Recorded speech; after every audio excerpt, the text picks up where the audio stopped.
Ce gouvernement a mené des expériences inhumaines. Dans les années 50, la CIA lance le projet MK-Ultra. L'objectif? Contrôler l'esprit humain. Sous couvert de recherche, des milliers de personnes deviennent des cobayes. Sans leur consentement, bien sûr. Certains agents essaient des drogues hallucinogènes sur des personnes innocentes. Parmi elles, des patients en hôpital psychiatrique. Tout cela se déroule dans un secret absolu. Les scientifiques expérimentent l'ultime vérité avec le LSD. Ce qui semble fou s'avère encore plus. Ils découvrent que ces substances peuvent briser la volonté d'un individu. Le pouvoir d'un esprit manipulé devient une arme pour le gouvernement.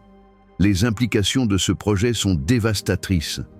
En plus de la souffrance individuelle, le programme s'étend à des personnalités publiques et des citoyens lambda.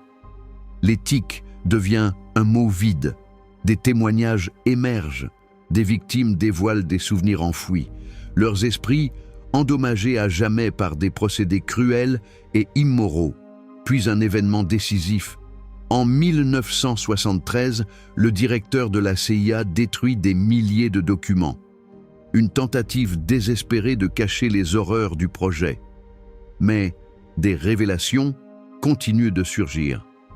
MK-Ultra a non seulement brisé des vies, mais a aussi inspiré des théories sur la manipulation mentale dans la culture populaire. En creusant, des chercheurs découvrent que des techniques importées ont mené à des formations pour d'autres gouvernements. Les conséquences perdurent à ce jour. MK-Ultra n'est pas qu'un simple chapitre de l'histoire. C'est un avertissement sur la profondeur de l'expérimentation humaine.